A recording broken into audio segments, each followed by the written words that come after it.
ಮತ್ತೆ ನೀನು ಅಂತ್ಯಕ್ರಿಯೆ ಸಂಸ್ಕಾರ ಅನ್ನೋ ಮಾತು ಆಡಬೇಡ. ನಿನ್ನ ಹುಚ್ಚು ಬೆದರಿಕೆಗೆಲ್ಲ ಹೆದರೋಳಲ್ಲ ಹಂಸಿನಿ. ಅವಳು ಸುಮ್ಮನೆ ನಿನ್ನ ಬ್ಲ್ಯಾಕ್ ಮೇಲ್ ಮಾಡ್ತಾ ಇಲ್ಲ. ಫೈನಲ್ ಆಗಿ ಎಲ್ಲ ನಿರ್ಧಾರ ಮಾಡಿಕೊಂಡೇ ಈ ರೀತಿ ಮಾಡ್ತಿದ್ದಾಳೆ. ಅದನ್ನ ಅರ್ಥ ಮಾಡ್ಕೋ. ಅಂದ್ರೆ ಅವಳು ಹಠ ಮಾಡ್ತಿದ್ರೆ ಅವಳು ಮದುವೆ ಮಾಡ್ಕೊಂಡು ಅವಳ ಜೊತೆ ಸಂಸಾರ ಮಾಡೋ ಅಂತ್ಯ? ಅದಲ್ಲ ನನ್ನ ಮಾತಿನ ಅರ್ಥ. ನಿನಗೆ ಗೊತ್ತಿಲ್ಲದೆ ನಿನ್ನ ಲವ್ ಮಾಡಿದ್ದಾಳೆ. ನಿನ್ನ ಜೊತೆನೇ ಮದುವೆ ಆಗತ್ತೆ ಅನ್ನೋ ಆಸೆ ಇಟ್ಕೊಂಡಿದ್ದಾಳೆ. ಒಂದು ರೀತಿ ನೋಡಿದ್ರೆ ಅವಳು ಮಾಡಿದ್ದು ಸರಿ. ಅವಳು ನಿನ್ನ ಬ್ಲ್ಯಾಕ್ ಮೇಲ್ ಮಾಡಿದ್ದಲ್ಲ. ನಿನಗೆ ಹೇಳ್ದೆ ನಿನ್ನ ಲವ್ ಮಾಡಿ ನಿನ್ನ ಮದುವೆ ಮಾಡ್ಕೋತೀನಿ ಅಂದಿದ್ದ ವಿಷಯ ಒಂದು ರೀತಿ ತಪ್ಪೆ. ಹಾಗಂತ ಅವಳನ್ನ ಸಾಯಿಸೇನು ಸಾಧಿಸ್ತೀಯಾ? ನನ್ನ ಲೈಫಲ್ಲಿ ಎಷ್ಟೋ ಜನ ಹುಡುಗಿರು ನನ್ನ ಇಷ್ಟಪಟ್ಟಿದ್ದಾರೆ. ಹಂಗಂತ ಅವ್ರ ಜೊತೆ ಮದುವೆ ಮಾಡ್ಕೊಂಡು ಸಂಸಾರ ಮಾಡೋಕ್ಕಾಗತ್ತಾ? ಇದು ಹಂಸಿನಿ ತಪ್ಪು. ನಾನೇನು ಮಾಡೋಕ್ಕಾಗತ್ತೆ? ನೀನು ಮಾಡಿದ್ದೆ ಅಲ್ವಾ ತಪ್ಪು. ಅವಳು ನಿನಗೆ ಹೇಳ್ದೇನೆ ನಿನ್ನ ಲವ್ ಮಾಡಿ ತಪ್ಪು ಮಾಡಿದ್ಲು. ನೀನು ಲವ್ ಮಾಡ್ದೋಳನ್ನೇ ಕೊಂದು ತಪ್ಪು ಮಾಡಿದೆ. ಎರಡೂ ತಪ್ಪೆ. ಹಾಗಂತ ಮತ್ತೊಂದು ತಪ್ಪು ಮಾಡಕ್ಕೆ ಹೊರಟಿದ್ಯಾ? ತಪ್ಪನ್ನು ಸ್ವಲ್ಪ ದಿನಗಳ ಮಟ್ಟಿಗೆ ಮಾತ್ರ ಮುಚ್ಚಿಡೋಕೆ ಸಾಧ್ಯ, ಆದರೆ ಶಾಶ್ವತವಾಗಲ್ಲ. ಒಂದಲ್ಲ ಒಂದು ರೀತಿ ಅದು ಹೊರಗಡೆ ಬರ್ತಾನೆ ಇರುತ್ತೆ. ಇವತ್ತು ಹಂಸಿಣಿ ರೂಪದಲ್ಲಿ, ನಾಳೆ ಇನ್ಯಾರದ್ದೋ ರೂಪದಲ್ಲಿ. 10 ವರ್ಷಗಳ ಹಿಂದೆ ಮಾಡಿದ್ದು ಮತ್ತೆ ರಿಪೀಟ್ ಆಗತ್ತೆ ಅಂತ ನನ್ನ ಕನ್ಸು ಮನ್ಸಲ್ಲಿ ಅನ್ಕೊಂಡಿರ್ಲಿಲ್ಲ. ಹಂಸಿನಿ ಹತ್ರ ಮಾತಾಡು, ಕನ್ವಿನ್ಸ್ ಮಾಡಕ್ಕೆ ಟ್ರೈ ಮಾಡು.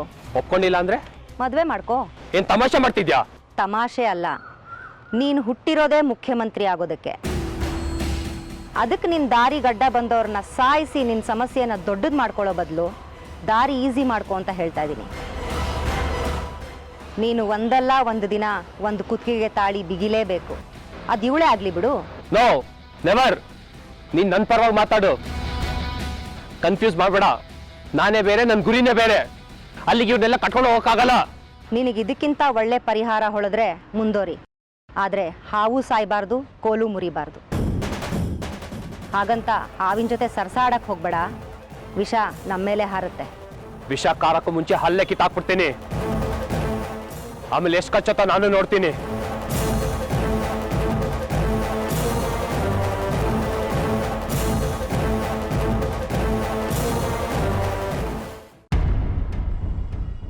ನನ್ನನ್ನು ಅಕ್ಕ ಅಂತ ಕರೀತಾಳೆ. ನಿಮ್ಮ ಅವಳ ಸವಿನೆನಪನ್ನು ಇನ್ನೂ ಕಾಪಾಡ್ತಾ ಇದ್ದಾಳೆ. ಅವಳ ದೃಷ್ಟಿಯಲ್ಲಿ ನೀವು ಪುಡಿಕಾಸಷ್ಟು ಒಳ್ಳೆತನನ ಉಳಿಸ್ಕೊಂಡಿಲ್ಲ. ನಿಮ್ಮನ್ನು ಮಿಸ್ ಮಾಡ್ಕೊಳ್ತೀನಿ ಅನ್ನೋದಕ್ಕಿಂತ ಹೆಚ್ಚಾಗಿ ನೀವು ಮಾಡಿರೋ ಅನ್ಯಾಯದ ಬಗ್ಗೆ ಅವಳಿಗೆ ಜಾಸ್ತಿ ಕೋಪ ಇದೆ. ತಾಳಿ ಕಟ್ಸ್ಕೊಂಡು ಹೆಂಡ್ತಿ ನೀವು, ಅವನು ಮಾಡಿರೋ ತಪ್ಪಿಗೆ ನಿಮ್ಮನ್ನು ರಾಯಭಾರಿಯಾಗಿ ಕಳಿಸಿದಾನ ಅಂತ ಕೇಳಿದ್ದೆ. ನೀವು ಅವಮಾನ ಅನುಭವಿಸಿದ ಸಾಲದು ಅಂತ ನನ್ನನ್ನು ಅವಳ ಮುಂದೆ ಚೀಪ್ ಮಾಡಿಬಿಟ್ರು. ಅವಳಿಗಾಗಿರೋ ಅನ್ಯಾಯಕ್ಕೆ ಆ ದೇವರೇ ಬಂದು ಹೇಳಿದ್ರು ಅವಳು ಕೇಳಲ್ಲ. ಅವಳು ಅಂದ್ಕೊಂಡಿದ್ದನ್ನು ಮಾಡೋಳೆ. ನಾನು ಯಾವುದ್ಯಾವುದೋ ರೀತಿ ಅವಳನ್ನ ಕೇಳಿಕೊಂಡೆ, ನನ್ನ ಗಂಡನ ಕ್ಷಮಿಸ್ಬಿಡು ಅಂತ. ಆದರೆ ಅವಳು ಒಂದು ಹೆಣ್ಣಾಗಿ ಇನ್ನೊಂದು ಹೆಣ್ಣಿನ ಮಾತನ್ನು ಕೇಳಬಲ್ಲೆ, ಆದರೆ ದೇವರಾಜನ ಎರಡನೇ ಹೆಂಡತಿಯಾಗಿ ಮೊದಲನೇ ಹೆಂಡತಿ ಮಾತನ್ನು ಕೇಳಲ್ಲ ಅಂತ ಹೇಳಿಬಿಟ್ಲು. ಬೆಂಕಿ ಬಿತ್ತು ಅವಳ ಹೆಂಡತಿ ತನಕ್ಕೆ.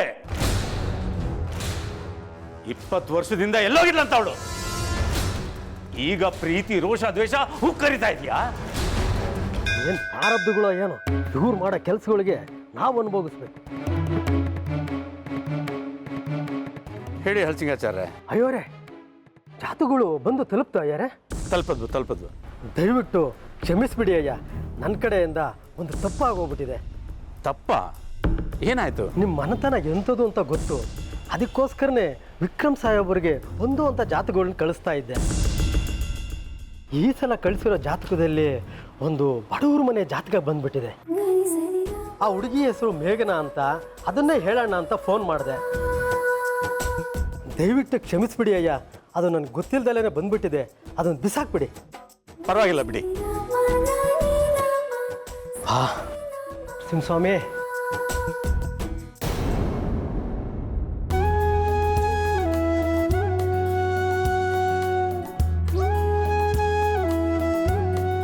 ಬಡವರ ಮನೆ ಜಾತಕನ?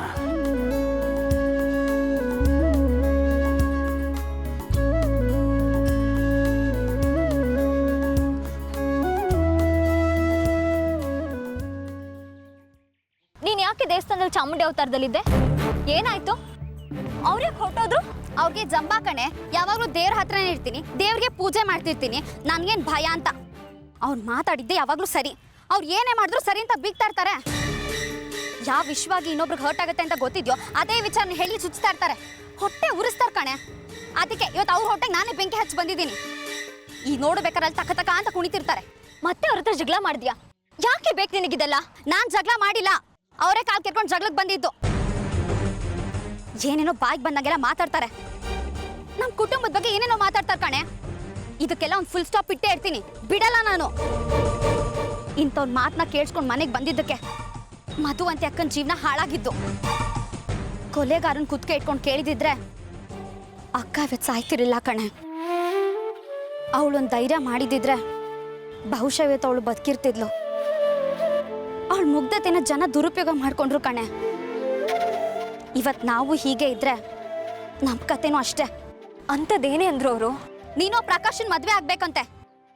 ನಮ್ಮ ಅಪ್ಪಂಗೆ ನನ್ನ ಗಂಡು ಹುಡ್ಕಕ್ ಆಗಲ್ವಂತೆ, ಅದಕ್ಕೆ ನಾನು ಸಹ ಪ್ರಕಾಶನ್ನೇ ಮದುವೆ ಮಾಡ್ಕೋಬೇಕಂತೆ.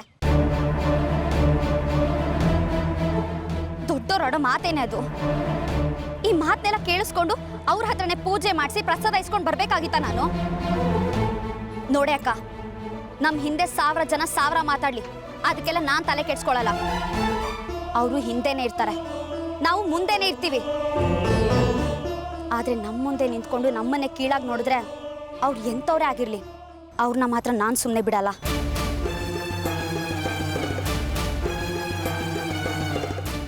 ಜೀವನದಲ್ಲಿ ನಮ್ಗನ್ಸಿದ್ನ ನಾವು ಮಾಡಬೇಕು. ನಮ್ಗನ್ಸಿದ್ದು ಸರಿಯಾಗಿದೆಯೋ ಇಲ್ವೋ ಅಂತ 100 ಸಲ ಯೋಚನೆ ಮಾಡಬೇಕು.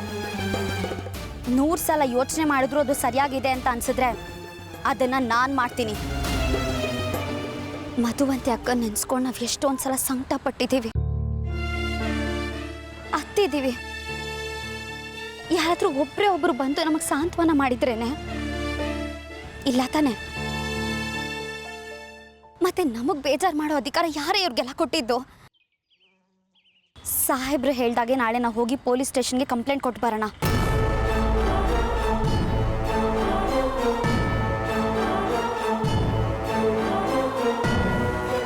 ಸ್ವಲ್ಪನಾದರೂ ಆಚಾರ ವಿಚಾರ ಗೊತ್ತಿಲ್ಲ, ಸಂಸ್ಕಾರ ಅಂತೂ ಇಲ್ಲವೇ ಇಲ್ಲ.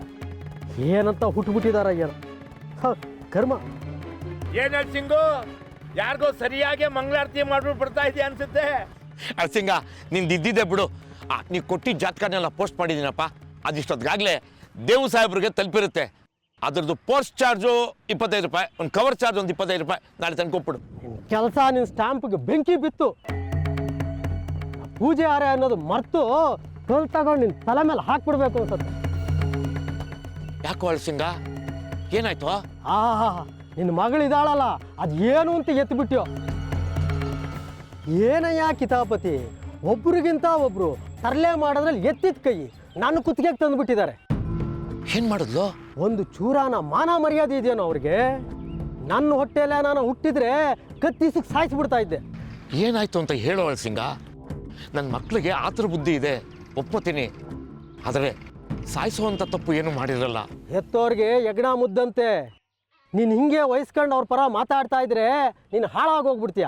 ಅಳ್ಸಿಂಗ, ಮೊದಲು ಅವ್ರು ಏನು ಮಾಡಿದ್ರು ಅಂತ ಹೇಳೋ, ಆಮೇಲೆ ಬೇಕಾದ್ರೆ ನೀನು ಬೈಯೋ ಕಾರ್ಯಕ್ರಮ ಇಟ್ಕೊಳ್ವಂತೆ. ಏನು ಮಾಡಿದಾಳು ಗೊತ್ತಾ? ನಾ ಸಾಹೇಬ್ರು ಮನೆ ಕಳ್ಸಕ್ಕೆ ಅಂತ ಜಾತಗಳು ನಿಟ್ಟಿದ್ದೆ. ನಾನು ಇಲ್ದಲೇ ಇರೋ ಸಮಯದಲ್ಲಿ ನಿನ್ನ ಚಿಕ್ಕ ಮಗಳು ದೊಡ್ಡ ಮಗಳು ಜಾತಕನ ಸೇರಿಸಿದಾಳು ಅದರಲ್ಲಿ.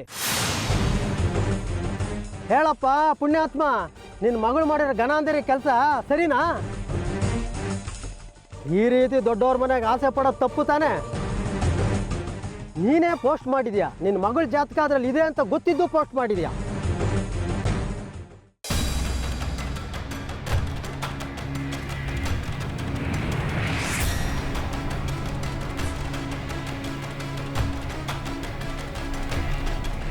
ವಿಕ್ರಮ್ ಸಿಂಹನ ಜಾತಕ.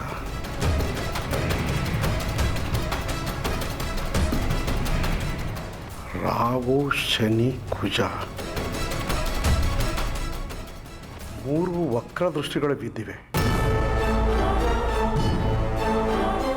ವಿಕ್ರಮ್ ಸಿಂಹನ ಜಾತಕದಲ್ಲಿ ಕಂಟಕಗಳು ಬಹಳ ಇವೆ.